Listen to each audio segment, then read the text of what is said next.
This is Joey. This is Jeremy. And this is Dead South Paranormal. Very good. Hey, I got it right. You got it right. All right, so we're starting over again, or? Yeah, I think we need to. Okay. I'm just going to give a breakdown of the story this time. So let's give a breakdown of the story. But while you get your book together, I want to give a breakdown of tonight. Yeah, so do far. That. So, yeah, ghosts. Do that. Yeah, do that.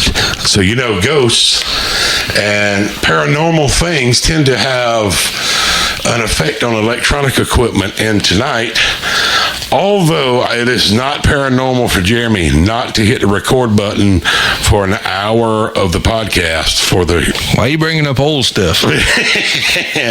So we got that going on.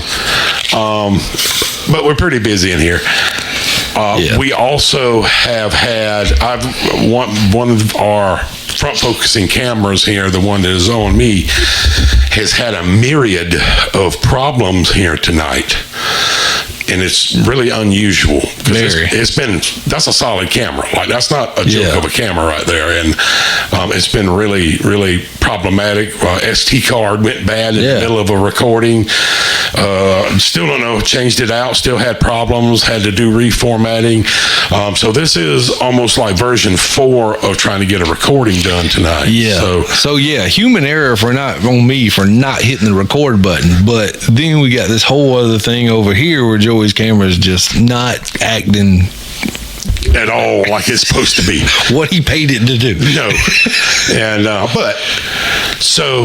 Jeremy, to get back to what we would like to talk about tonight again, I think one of the things we need to mention first is where to find us. Yes, very good. So we're on Facebook, we're on Instagram, we're on YouTube. So Facebook at Dead South Paranormal, Instagram at Dead South Paranormal, YouTube at Dead South Paranormal SC, South Carolina. So, and then finally, if you guys have any interesting stories of your own, any kind of weird experiences, maybe you saw Bigfoot, maybe your pet got abducted by aliens, whatever the case may be, maybe you saw a shadow person somewhere, we want to know about it. So what we need you to do is head over and send us an email at deadsouthpodcast@gmail.com. And of course, if you follow us on Facebook and Instagram, you'll get access to all that. So it'll be real easy for you to remember our email address. And shoot us a message on Facebook, Instagram. We're down for all of it. Just shoot us your story. We'd love to know. If you got any interesting or weird locations you'd like us to check out, especially if it's in South Carolina, definitely in the low country, we're all about it, and we'll head over with smiles upon our faces. Yes, maybe the equipment will work, maybe it won't.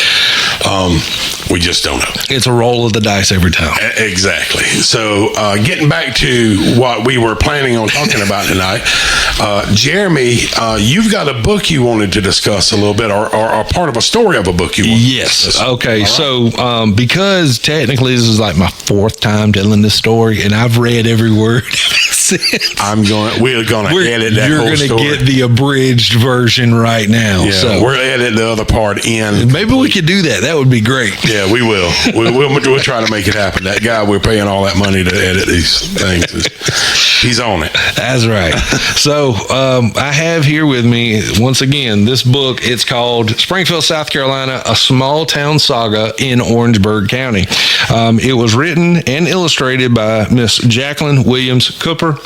She, like I said, telling Joey earlier, this is kind of like her love letter, this labor of love that she dedicated to the town, and, just the way she writes about it, you can definitely tell she admires and she loves the town she grew up in, and I think it was a testament to all of that.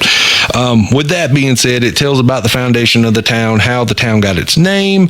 It's from the establishment of the settlement and the establishment of the town all the way through to the 80s, because this was actually copywritten in 1988. So At the back of the book, she has this section titled Legends and Tales, and this story in particular is called A Poltergeist Alarms the Countryside.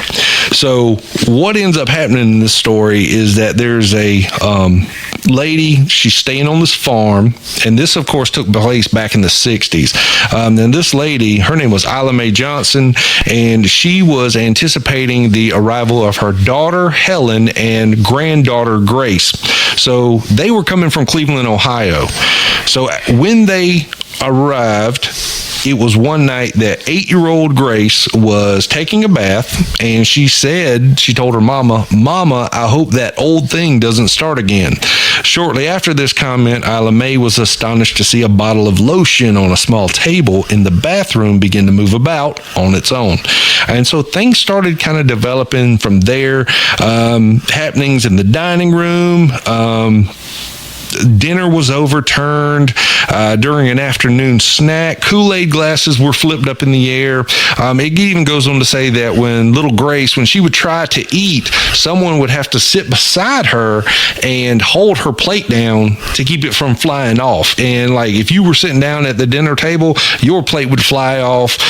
Your glass, whatever you were drinking out of, it'd go flying as well. So a lot of poltergeist-like activities.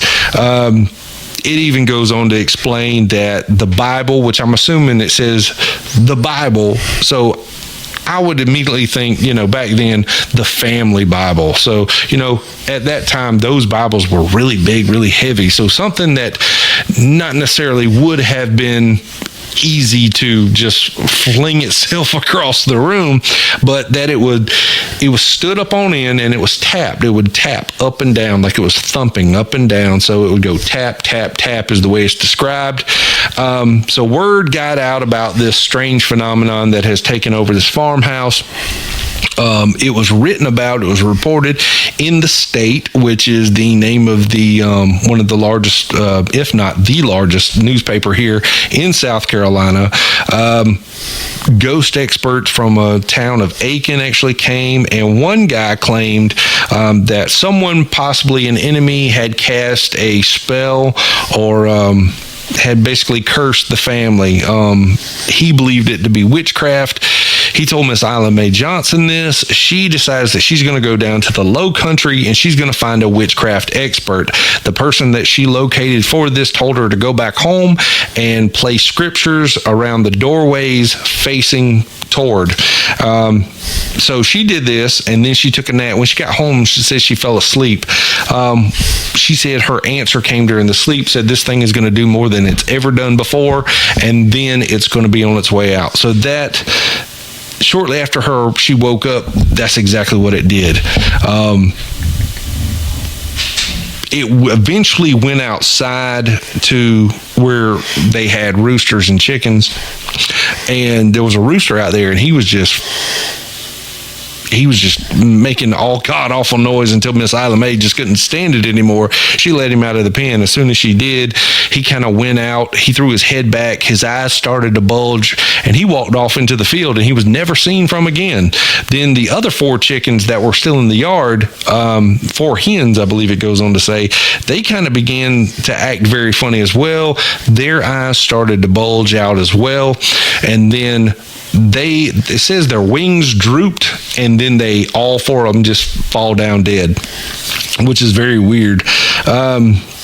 So after that, Grace and Helen, Miss Ila Mae's daughter and granddaughter, they returned back to Cleveland, but things had ceased after the chicken incident. But after they returned to Cleveland, this thing starting up again, and started bothering them. And it says that Grace's father, while he was sitting in his chair, got flipped out of the chair got flipped over, apparently by nothing at all. So Catholic priest was called in. He brought some nuns. He sprinkled holy water about and offered incantations. After this visit, the poltergeist was exorcised and then was never returned to the family. With all that being said, the whole point of me bringing this up was so I could get Joey's take on it, because I had a different take about it, because I didn't necessarily believe that it was in fact a poltergeist. So Joey, I'm gonna let you speak on that. After hearing the story, I straight up, it's poltergeist-like activity, like you said, but it's not a poltergeist. It is a malevolent entity. When we think about poltergeist can be somewhat malevolent because they move things. Or mess with cameras. Yeah, or mess with cameras. Obviously, you have a poltergeist. Lord, I hope not. I know, because they are troublesome, because they're the bumps and the knocks and the books off of shelves and the plates off of things. Obviously, this is very similar to that. Yes. Pardon me. But here's the but. Number one, they're usually attached to a building or an object, not to a person. Usually.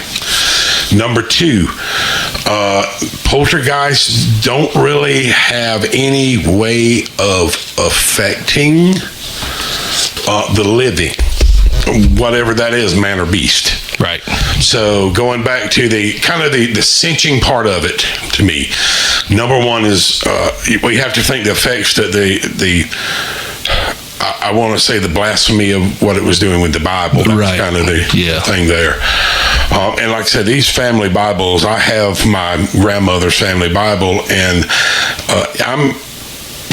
it's heavy. It's 12 inches long. It's 10 inches wide and probably 8 inches or more deep, and it's a big box of and these things are a lot like cell phones. The further you go back in time and trace family Bibles, the bigger they get. I guess they didn't have glasses back then is what it was.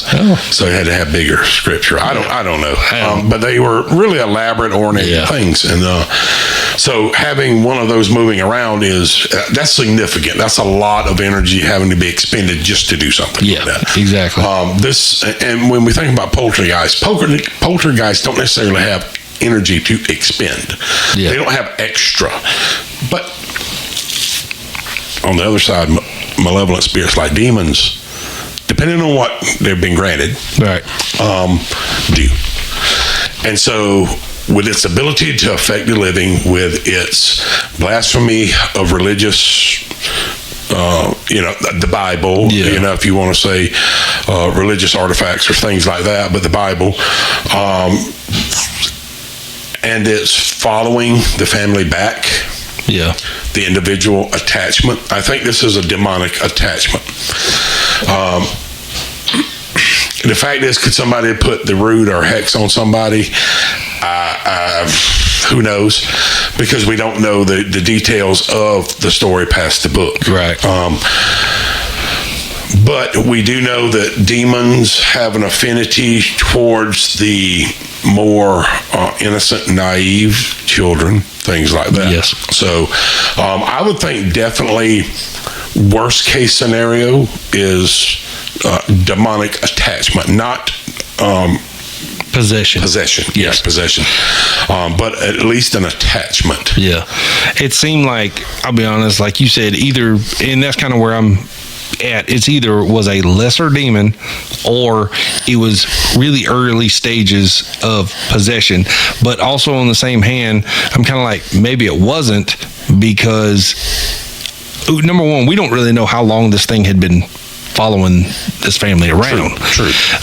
So if it had been years, I'd say me personally, I don't know how long it actually takes a demon to grab hold. I guess that depends on, like you said, what they've been granted.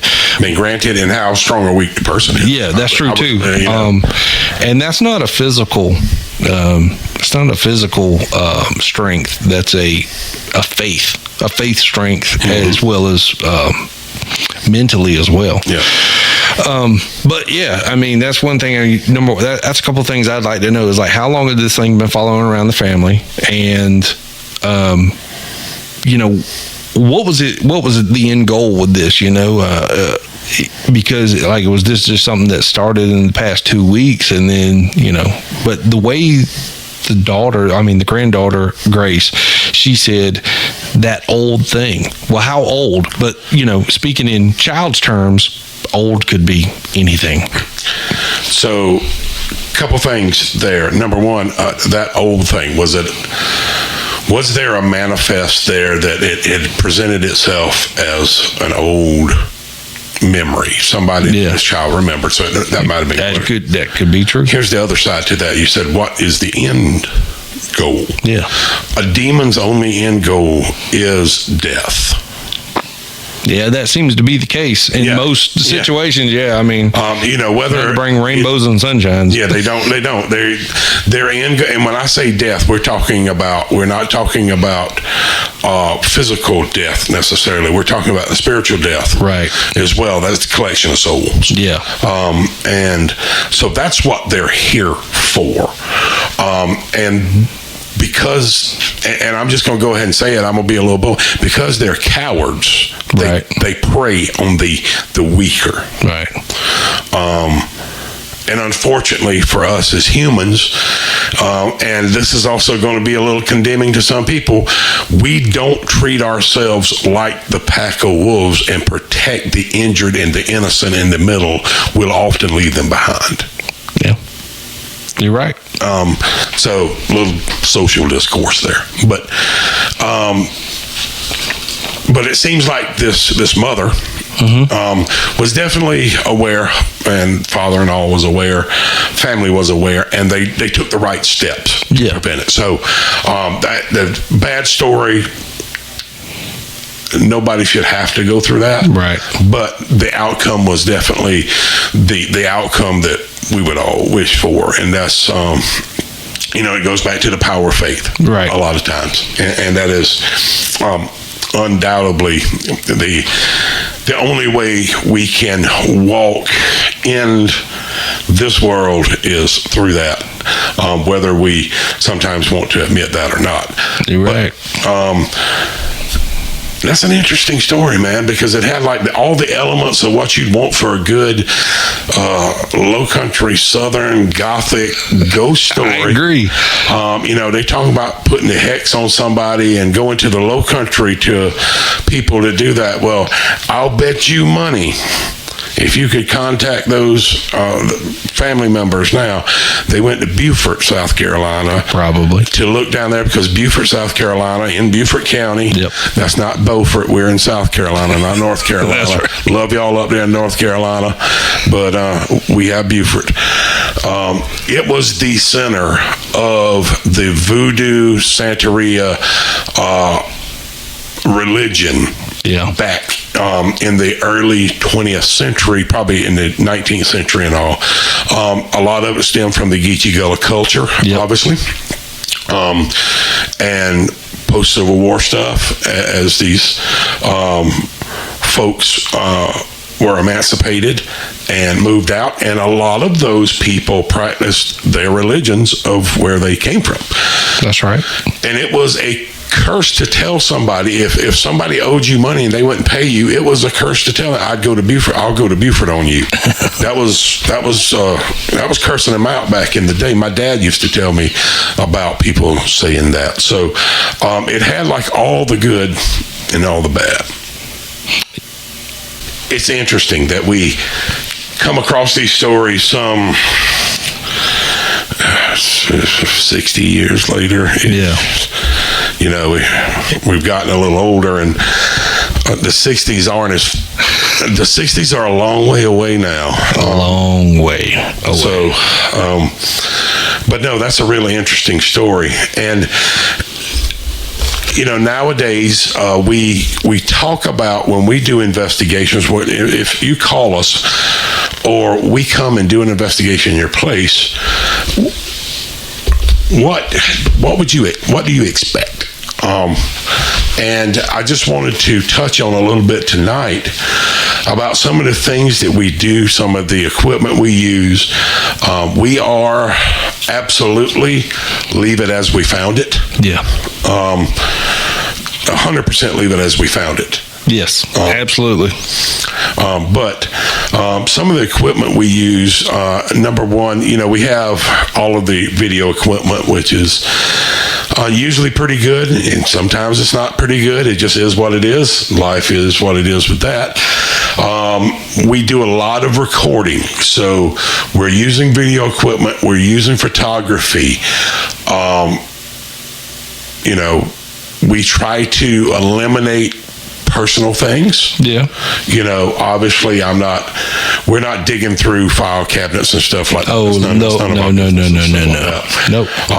But we even went to a place recently where I had them, it was a public building that has information in it, and they had put that information away, or either we did not have access to those areas.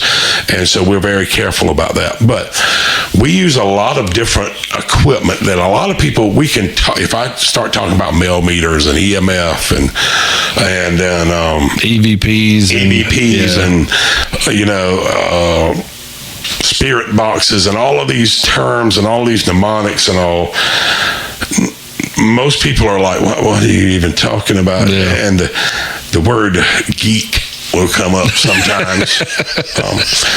But yeah, we often use a lot of equipment, but we always try to use equipment.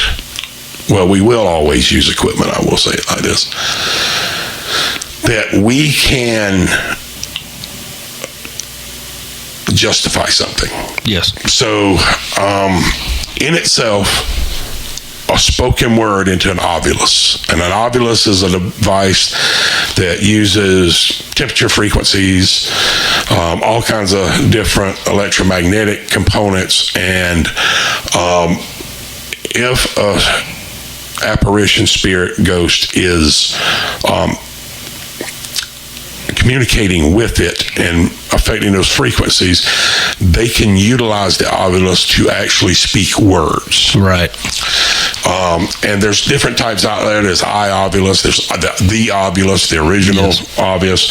Spirit talker's a very great one out there as well. Yeah. So we use these things a lot to help us when we're doing an investigation. However, and it's just anything, in any investigation that we've done, we oftentimes get a myriad of words. We get a list of words that can print off. Most of them are random and not in any specific order and have no specific context. Yeah. So without context, is it evidence? That's the question. Yeah, so that's the frustrating night. That's the frustrating where as soon as you get in, and you feel like, I'm getting some activity here, but also on the same hand, if none of it's making any sense, more than likely it's nothing. And, back to, just to elaborate on what you're saying real quick, biggest tool we have is this right here, using our heads. That gut feeling, that intuition that you may have, do I feel any kind of immediate danger? We're kind of like our own barometer here, and we're just kind of gauging the room when you walk in. How do you feel? Is the air heavy? Things of that nature. Do you feel like somebody's watching you? Do you feel like you're in peril? What kind of stuff is going on? And we kind of take all that into consideration. I usually try to bring it up during my investigation, especially on being filmed, being recorded. I'm like, hey, the air's not heavy in here. I'm not feeling any kind of threat right now. And, if there's something there, it will, if it really wants to, it'll bring itself into the room. Mm-hmm. It'll be more prevalent and more in your face. But also, too, it's good to know that because, your intuition is your best go-to tool, especially out in the field. You have to use that along with what you're picking up. And because we had an instance in our very first investigation where you said, this was throwing this at me and that at me and so on and so forth until you kind of, okay, well, you're going to go that route. What about this? And then it kind of backed off. And I was like, wow, that's pretty interesting. I'm like, I never would have went there because I'm like, it's kind of like presenting itself one way. Okay, well, let's see how much of what you're saying is true. And then you went that way and it kind of backed off a little bit. And then it was like, nah, you know what? I don't want to talk no more. So, yeah, well, these things can be moody. So there's a couple different types of evidence out there. Obviously, What we look for is two main types of hauntings. One's a residual haunting. So a residual haunting would be the shadow that passes the window at approximately the same time every night, or the word that is spoken is the same word or phrase that's spoken, and you hear that same word or phrase. Those are residual hauntings, residual energy. They're great, and they're proof and they're evidence, but exciting wise, not really. Or interesting, I should say. What we're looking for is a more conscious or intelligent haunting. So something that has the ability to interact. Yes. At any level, verbally, may it manifest. Visually, man, I hope so one day. Does it only, can it use some of this equipment to communicate with us? Going back to that, again, we use a bunch of different equipment. We use electromagnetic frequency detectors. So these EMF detectors are pretty sensitive devices, and they're really sensitive devices. With that said, there's a lot of equipment that our companion equipment that we use that can have negative effects on that. So the first thing we have to do is rule out whether our cell phones or our watches or our cameras, the first time Jeremy and I got together, it's like put all the stuff on the table and see what puts off EMF. Right. And then we're going to take a baseline of the building or a room. And so that baseline, I had one investigation where that baseline was already at 1. Right. But that was just the baseline in the building, in the room. So a 1 or a 1.2 was nothing of interest, where a baseline of 0, that 1.2 may be of interest. Right. Also, multiple different pieces of equipment and information that equipment gives us corroborating evidence. That's the big thing. If we get a voice on EVP, electronic voice phenomenon, and at the same time you can compare that on the timeline of the video or anything like that says that we see a spike in EMF, or on the mail meter we get it was 70 degrees in the building and now it's 62 degrees. Right. That's corroborating evidence, and that's a way more solid foundation to stand on, I think. So we use that a lot. Interesting little thing here. So I carry a mail meter with me everywhere on our investigations. It's a useful piece of equipment. It reads electromagnetic frequency and actually is very precise. It gives me a pretty exact number, and I can change the scale on it and all of that. Where most of our meters only give us a range. It's here, it's moderately here, it's really here, seriously, we're not playing, then it's, oh my God, it's everywhere. The mail meter actually gives us a number in milligauss. It also measures the ambient, I don't want to call it weather, but temperature, barometric pressure, atmosphere in the area, and records all of that. And so I'm thinking, we're going to do this thing tonight. And we said, hey, let's talk about some of our equipment. Somebody's going to ask in a comment, well, what does the MEL stand for in mail meter? And I was going to go, I don't know. I can get back to you on that, And so I did a little bit of research on it. And, I was thinking in my head, magnetic, electronic, I don't know, light source and all this stuff. You know what the actual MEL stands for in mail meter? No idea. Melissa. Now, who's Melissa? So the guy that created the mail meter, it was his young daughter who'd passed away, and he just named it the mail meter after her. It has no meaning of what it actually does. So did he create it to kind of maybe try to reach out to his daughter? I'm gonna be honest with you, I didn't get that far into it. I thought it was so interesting that it was just named after a person and it didn't have any fancy thing. I was like, I can't wait to tell Jeremy that. It is. I mean, it is kind of, because you're like, wow, mail meter. Wow, what is that? it's a Melissa, you know. It's the Melissa 4000 or something like that. They should say male apostrophe S, male's meter. There you go. That would be better. But also we use spirit boxes where it scans through AM or FM frequencies at different rates. We can preset the rates, and we're listening for words. Yeah. Well, obviously, it's just going to randomly fall on the word at the right frequency, and we're going to hear something that was a clip out of a commercial somewhere. Yeah. And the Spirit Talker apps kind of do the same thing. They, like he said, they kind of run off of electronic function, electromagnetic function, but also it is kind of a random word generator, I guess you could say. And the point of it is that if you play it long enough and let it play, you're going to get random words coming through. But the point of it is as soon as a spirit tries to utilize that device, and it no longer becomes a random word generator. They're trying to use their energy to put words out there that you can communicate with them. And so that's the interesting thing, because it's just really weird. You're sitting back and you're getting all these things, and sometimes it's like it's rapid fire. It's one word after another, and then sometimes it's like begging for a word to come through, and it's what do you go with? And I'm the type of person that I get a word and I try to build on it, and I'll ask questions by the word that came through.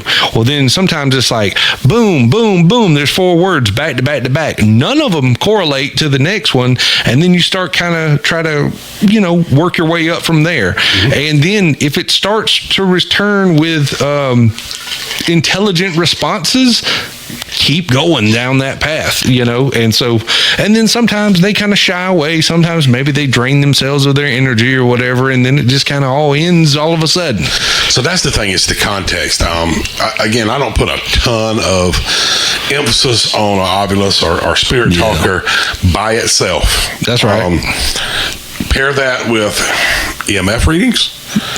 You got something. Pair that with context. And a great example. And one of the investigations we just done, I was in a building, and I didn't know this information beforehand, but Jeremy on his Spirit Talker got a name, Stewart. I did. No, well, this is the last investigation or the first one? The last one. Okay. I get this? No, you got Stewart. No, I got the Stewart. Yeah. So it was just random, and that was the only word that came through during that session. Yeah. And then where I was at doing that one session, right. I moved to a little bit different area, and I asked it what its name was. Immediately after, it said Jim. So I was like it was so immediate that it was like me asking you across the room. Right. And then I was like, well, hello, Jim. How are you tonight? I'm here to talk with you. And that's when it came across, and it said, tell Art, A-R-T, pretty. So that's a sentence. Like, that was the next 3 words. My name is Jim. Tell Art pretty. So that's 3 words in a sentence. Yeah. Well, I had no context to it, though. I was like, whatever. And I was actually thinking, because we were down, they had that mural that was kind of creepy down there. I was like, well, maybe that's the mural. Went back and was talking with the people that work in that building, and I was kind of asking them, interviewing them, trying to get a grasp, because we kind of do the kind of a quasi-reverse investigation thing where we try not to have a lot of information about the building, so the information we gather during the investigation is more or less biased, I should say. Everybody will have some bias, but we'll have less bias. Yeah. And so I was going back and talking with the person that was one of the people that work in that building, and I was like, dude, is the name Jim familiar? He's like, no. I was like, how about Stewart? Is the name Stewart? And they went, yeah, that's what we call the ghost. Yeah. Okay, so now I have 2 name drops that were pretty immediate, and now I've got, well, maybe they call him Stewart, but his real name's Jim type possibility thing. But then I got to talking with the person, and they are artists, and they do a lot of painting, and they have several of their paintings in their office. So now I have context. Yeah.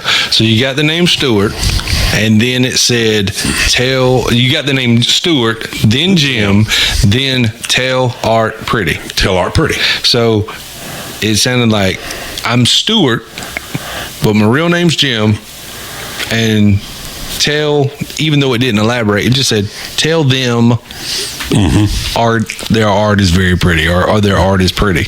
And, once you told me what you had found, I kind of elaborated on that in my head, because the night we went and the person that let us in, she had just come from painting. Yes.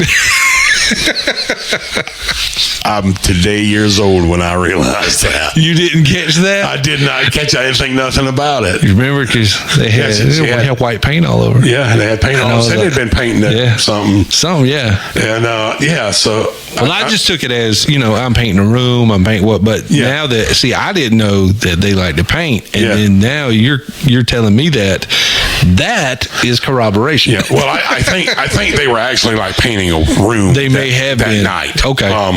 But I know they've done art before. That's pretty awesome. And they do art all the time. I've seen several of their pieces, and they're really good. And but yeah, so there's a lot of corroboration there. Now, Jeremy and I we didn't spend any extra time at that investigation, simply because we walked out of there kind of disappointed. We went to Waffle House. We went to Waffle House afterwards. We had to eat our part of the night. Yeah, we had to eat our sorrows away because we didn't really find nothing.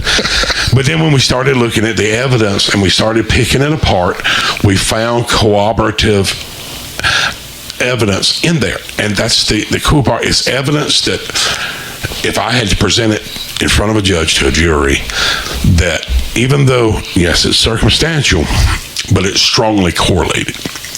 And so part of paranormal investigation is way more about being critical of what you gather than just presenting the items you gathered. Right.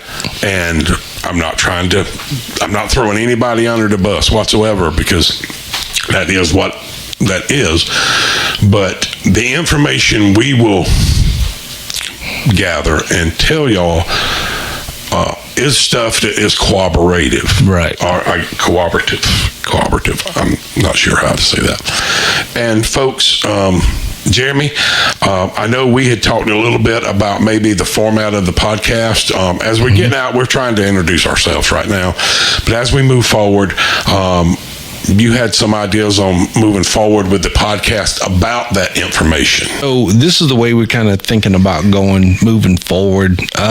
One thing I had in mind was maybe we show you guys the YouTube videos. You guys can watch them on YouTube, and then maybe we can relay, especially like some of the findings, like the EVPs, things that are not so easy to just introduce during the show. I say that I know some people out there doing. We don't have the time to really devote to that. It's a lot easier for us to dice it up and break it down in a different format.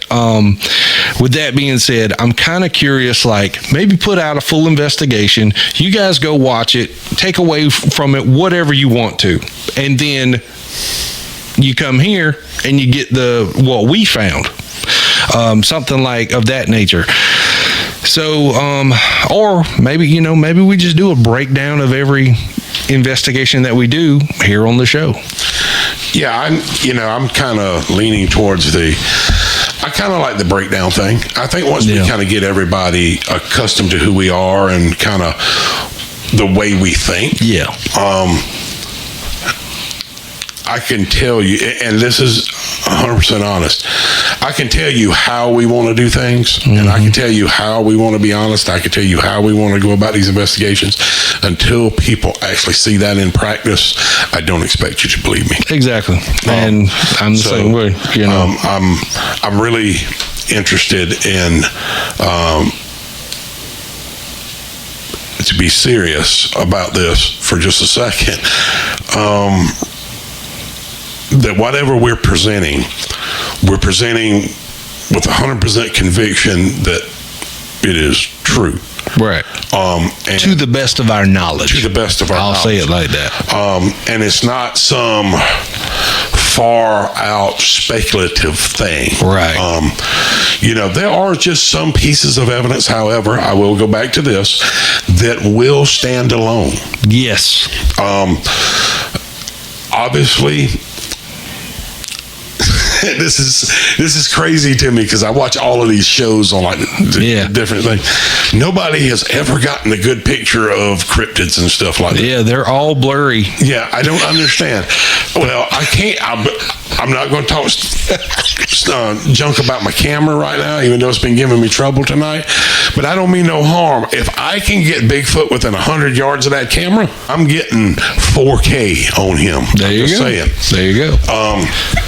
I'm not going to present some shadow, just a tree that's waving in the breeze as evidence. That's just not that's not what you and I are about. And so what we are telling you is stuff that we've scrutinized to our standards. Yeah. And the other side to that is making sure that we are meeting your expectations as a viewer, as a subscriber, of what you want us to do.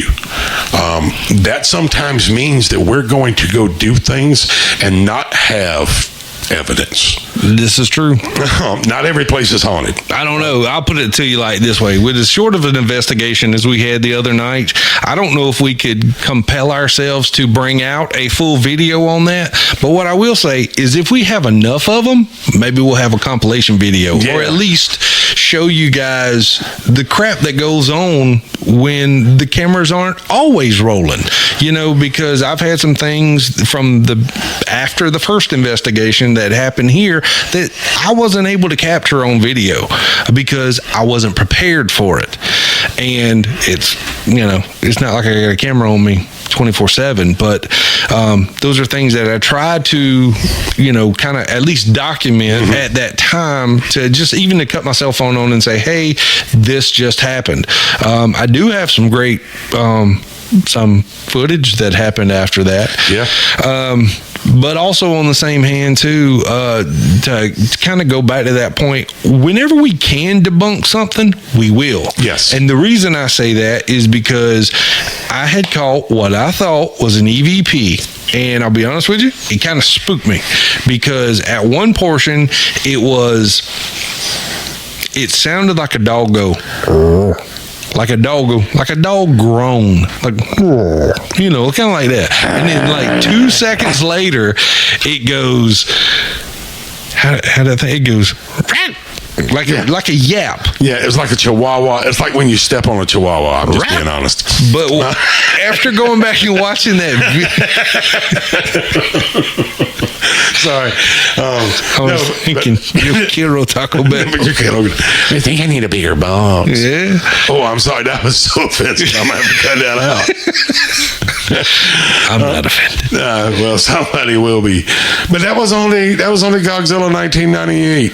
97 Taco Bell commercial. Oh yeah, because that was advertisement for it. Yeah, but that was another time. I probably need to be more sensitive. But that was one thing that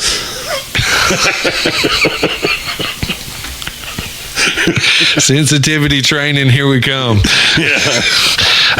One thing that stood out to me was that when I went back and actually watched the footage of that. During that time, it appeared that, I have this little sensor. It's kind of like a REM pod that if you get close enough to it, it will go off. I have not had any kind of spirit set it off just yet, which I haven't used it, but maybe once or twice. But also on that same hand, when I was watching the video, before I pick it up, I see, because I'm looking at the back of my head, and I see my head, like my neck goes like that, and I look like I talked. And I was like, I think that was me. And I go, oh. That was the groan. Yeah. And then the next thing I know, you see me pick up the sensor and I go to put it in my... Okay, Raggy. And then I pick up the sensor and the antenna on it scrapes my denim jacket. And when it does, it sounds like... And I was like, wait a minute.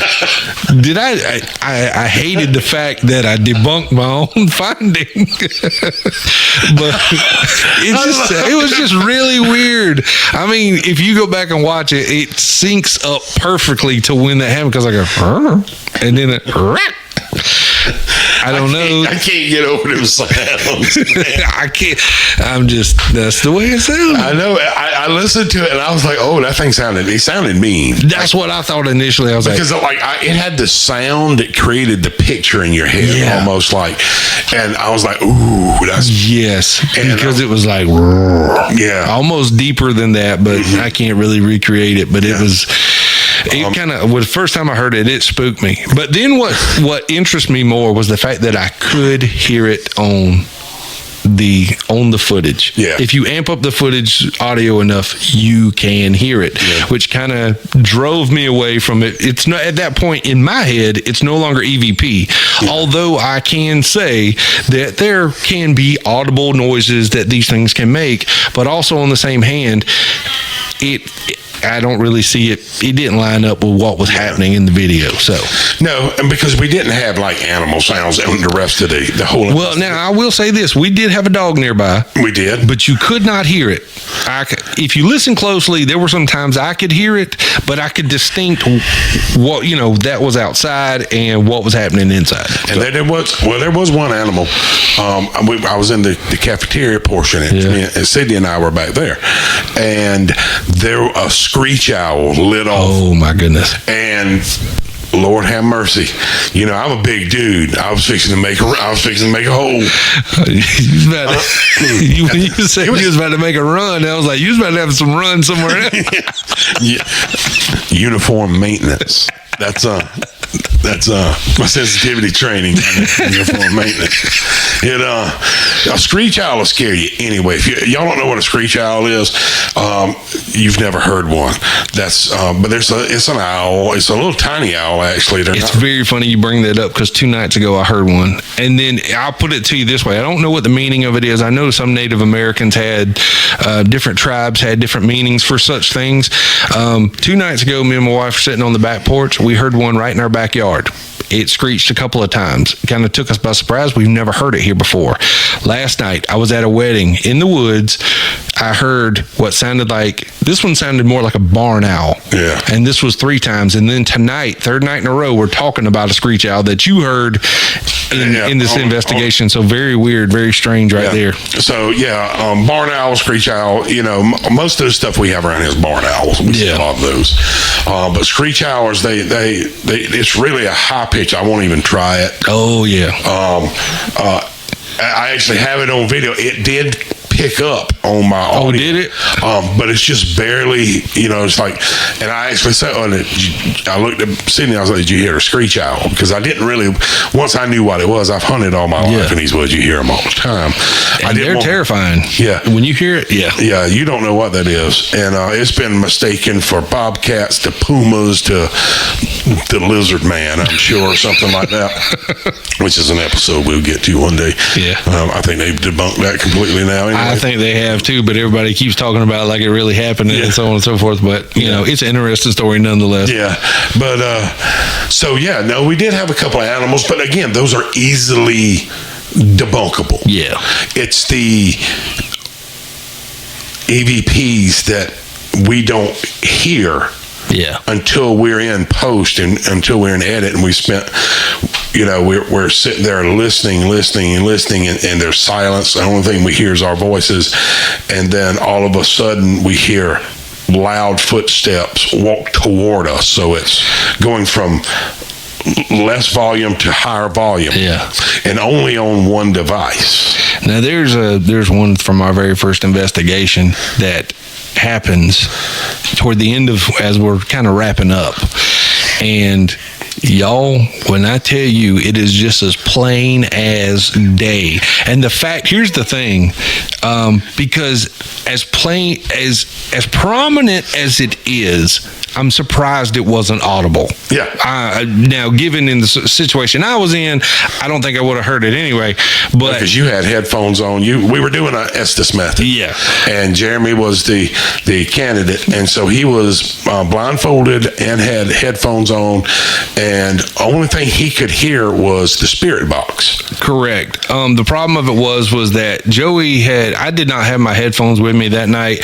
Joey let me borrow a pair of his wireless ones, and I'll be honest with y'all, I've never done the Estes method before, and I started out and everything was fine, and then like my imagination started to get the better of me, and I was like, I can't do this blindfolded, because I felt like something was about to attack me. I'm not going to joke. Knowing what happened there that night after the fact, I took my blindfold off. Oh, see, we were pitch black dark. Yeah, pretty much. So I couldn't see you up there. I was having trouble hearing to begin with, because I'm not used to earbuds. I prefer over the ear headphones. And then on top of that, I was having trouble working the spirit box, because that's the first time you'd ever used it, so practically, and so that's how seasoned I am. But well, we're just getting into this, y'all. Yeah, so that's the thing. We fumble a lot, but also on the same hand, I let my imagination get the better of me, and I tried to do it with my eyes closed, and I couldn't even do it with that, because for whatever reason I found it very hard to concentrate on what was trying to come through and I don't know how this correlates. Maybe it was the senses thing, but like it was like, okay, I'm blindfolded, I should be able to hear better, but it wasn't really working for me. And I'll try for longer next time, but it was just really weird. It's like I felt more disoriented than anything. And I think, well, number one, we're in a room, it's pitch black dark. I couldn't see anything anyway. I couldn't either. Even if you didn't have a blindfold on. But I think the blindfold is that physical barrier that it actually creates a mental barrier. It kind of did. In that, now maybe if your room has light in it, it has a little bit of benefit to it. But the simple fact is that Jeremy was isolated from the room. I was not. I was asking questions. Yeah, I couldn't hear a thing that he was saying. I was asking questions and was basically waiting on Jeremy to respond to anything that he thought of or even heard through the spirit box or anything like that. So in this room, we got a couple of just anonymous clicks, knocks, and stuff like that, which we heard all night. Oh, yeah. In this room, both me and him had similar experiences. Yeah, one of the most active rooms in this place. Pardon me, I'm a little gassy tonight. But we were sitting there, and I'd ask a question, and I'd actually had started a conversation with the spirit through the obelisk, or a spirit through the obelisk, and we were talking about, and it got pretty detailed, as a matter of fact, about where they were, a tree they were buried under, a lot of things went on. It was very detailed. Jeremy, at some point, shouted out the word "now." And about 8 seconds or so, I can't remember exactly. When you do a lot of editing, you kind of you lose those details. About 8 seconds after that, you hear a repetition of the word "now." Yeah, it sounded just like me or like Joey, this close to the microphone, and just go "now." But it was almost feminine, like the voice was almost, yeah. But what was weird was I was doubting what was coming through, because number one, I blindfolded. It felt like a mental block, like you said. That's a perfect way to describe it. It felt like a mental block. Like when I was blindfolded, like I couldn't concentrate on what was being said. And so I was trying to look for those words. I tried to focus myself without the blindfold to listen close enough so that I could hear what was coming in and what was being said, because I didn't want to miss that moment. I didn't want to for it to catch me off guard.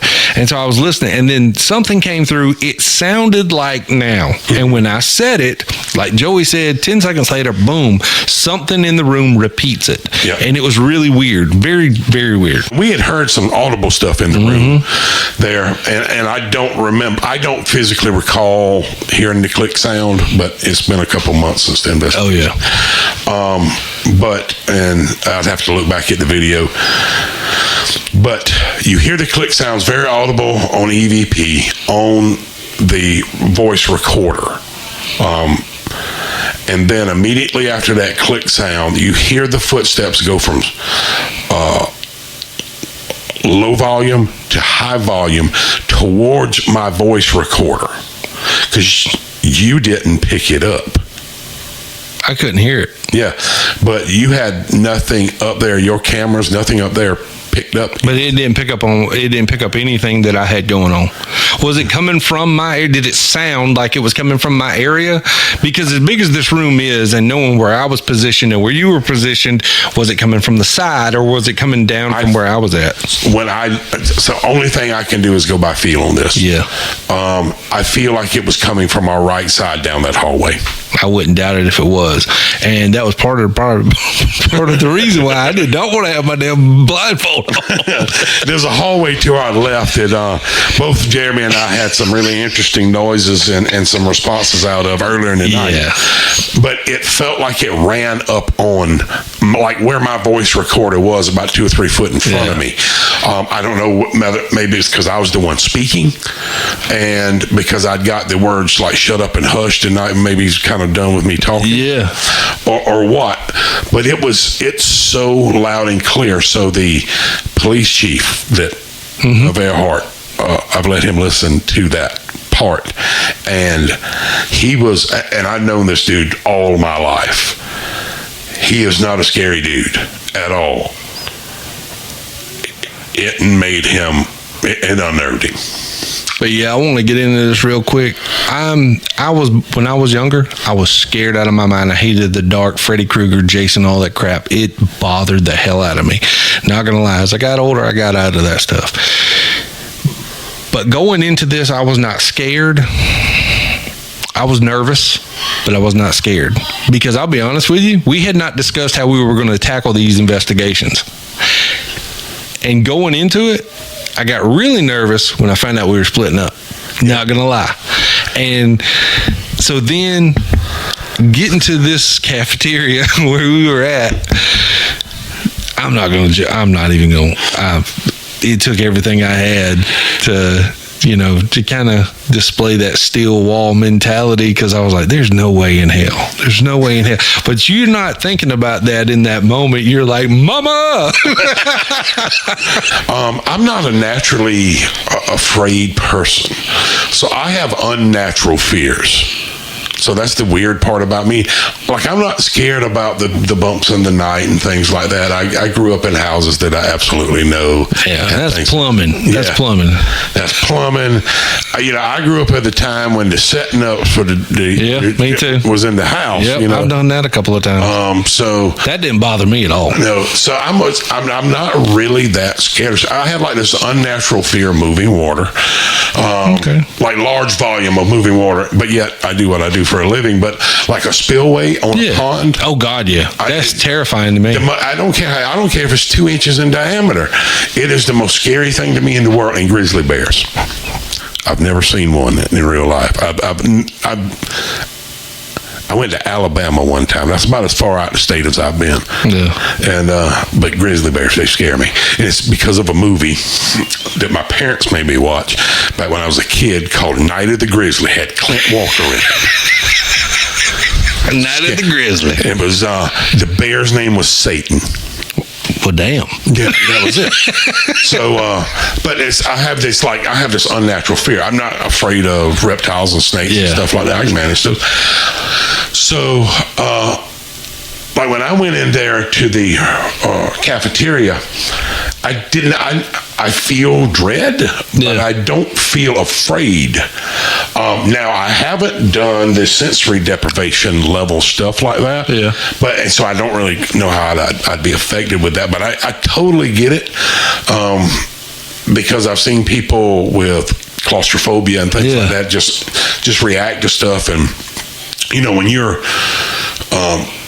in a dark, unfamiliar place with questionable activity around you. That's the problem. You hit the nail on the head there, because knowing what you experienced earlier on, knowing what I experienced earlier on, I was like, what is this thing prepared to do next? And I felt very vulnerable. That's it right there. Yeah. I felt like all my defenses were down, and if something were to happen, what could I do? Yeah. Because, if it was to run over and shove me, Joe, I would just done for. Right? Just slide across the dust asbestos floor and be done with it. Yeah, it's so no, I think there is a vulnerability we run across. I 100% agree. And we have to be a little bit vulnerable, just simply because we're got to be open to have experience. Yes, I agree. And it is necessary in that aspect for us to sometimes not place ourselves in danger. No. But place ourselves in uncomfortable situations. Yes. The best thing I can relate to it is like that moment, like where it's still too early for summer. Like summer hasn't hit yet, but you're wanting to jump in the swimming pool or get in the ocean, and you want to jump, but you know it's going to be cold. Yeah. That's the feeling I get. Like, Yeah. I know I shouldn't. I want to do this, but I don't feel comfortable doing it. But let's just go ahead and get it over with. Most of my decisions end with the word "screw it." So that's kind of a lot of times the way it ends up being for me, for bad, good, or indifferent. Yeah. But I'm looking forward to a lot more stuff. We've talked a lot tonight about both of the last two investigations, and I think as we move forward, we'll bring some more detail in about these. And again, folks, we just wanted to let y'all know, really, the equipment we're using, what our mindset is. Yeah, kind of where we stand. Yeah, because that's going to be how we begin the legitimizing process for this. Right. And then bringing in the evidence that supports both our mindset and our beliefs. That's critically important. So we have to expect to be challenged on this as well, under good civil discourse. Absolutely. I 100% agree. I don't, everybody that I've talked with about the stuff that we're doing just to kind of generate some street level buzz type thing is ridiculously interested in it. That's great. And I think that was I haven't got the what's wrong with you yet. Yeah. Why you want to do that? Yeah, I'm sure it's coming, and which is absolutely fine. It doesn't bother me whatsoever. Why do I want to do that? Well, number one, because I want to know. I'm an inquisitive person. Yeah.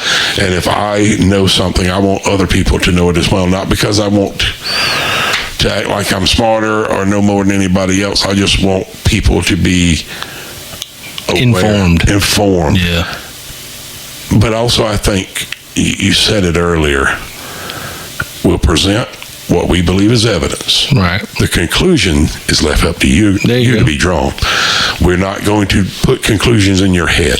No, and we don't want to do that. We want you to draw your own conclusions. You guys are smart. Take what you're seeing on camera. Take what you're feeling. And see, that's the difference, though, is like it's one thing to watch it on video. It's another thing to be there in person, of course, as with most things. But also on the same hand, like Joey said, there's a lot of buzz about this going on, and I'm hoping that we can continue to build off of that and generate it more and more, because that opens the door to new possibilities and new locations, which the more locations we have, the more, chances of actually finding or capturing something on video is in the realm of possibility. I think, but let's say everybody wants to say the video is the Holy Grail. Yeah. I don't know about that. I think there's a lot. Yes, absolutely. Would it 100%. No pun intended, put the nail in the coffin of belief. Yeah. I think, however, there's people that are afraid that a full-bodied or partial apparition on camera, what that would do. It would kind of be like, what if aliens are real? Which is another episode. What if that is true? Yeah. What if Bigfoot is real? What if whatever? Yeah. These questions we've had. Why do certain cultures have certain beliefs? What if that is true? I don't think people want those answers. Yeah. Some people don't. Some people don't. Some people. I just know in 2023, getting towards the end of 2023 into 2024, that I've got some cool things that we can use. We got cool ideas. That's right. We as Dead South Paranormal are interested in following up on. And I know for a fact that we're going to have some cool experiences in the future. Definitely. So I would love for y'all to continue this journey with us. Absolutely. We have been rambling again for a long time now, sometimes in repetition. About 3 hours. Yeah. For a 1 hour episode. Yeah. That's probably going to cut to 40 minutes by the time it's all over with. But hopefully you got something out of tonight. If you have any questions, follow up with us on any of our social media accounts, Facebook, Instagram, or YouTube. We don't have a presence on X or Twitter or whatever. We don't. Yeah, and that's not any. We're not making. There's no statement there. We just it's not. I do have a TikTok account set up. No videos as of yet, but we'll get there eventually. We gotta process all of what we got first, and then that stuff will get out to you guys because we're slow about it. Yeah, I ain't gonna lie about it. We really neither one of us get but maybe 30 minutes sometimes a day to work through videos. That's the problem. That's really the problem. I've been working this weekend on a lot of stuff and trying to get some. My wife is really interested in helping with some of the post stuff, so she maybe can help out some with us and and we don't live really next to each other, so it's 15 to 20 minutes to drive. So it's not like I can run a flash drive down the street. It's not like that or anything like that. We have to send it digitally, but we have a lot of stuff coming up, and we've got a lot of stuff that we're waiting to share. Right now, it looks like possibly around the end, I would say the 1st of February will be truly well, this will be in post, but I didn't even think about that. Yeah, I know. It's kind of odd when you record. It's kind of odd when we're recording. But it looks like we'll have a lot of stuff built up for the future is kind of the thing. Because right now it is the early first week of December. You will probably not be seeing this till about the 2nd or 3rd week in February. Hopefully by then we will have several hours of stuff ready to go. Yeah, ready to go. Because we have to work so far ahead because of our, our full-time jobs and all of that. So follow us on all of our social media. Again, it is Dead South Paranormal. Y'all, I have called it everything from Dirty South to Deep South. No, we are Dead South Paranormal on Facebook and Instagram, Dead South Paranormal SC on YouTube, and Dead South Podcast at gmail.com. Send us your stories, send us your locations you'd like to investigate. Any kind of questions you have, please send it on over. We will try and take care of everything that we possibly can. But Joey, got anything else? I don't, man. I think we had a great night.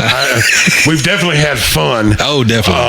I apologize for the camera, but I'm just getting you back for not recording the first hour. I think you might be right. So we'll see y'all on the next one. Yep. Take care, everybody.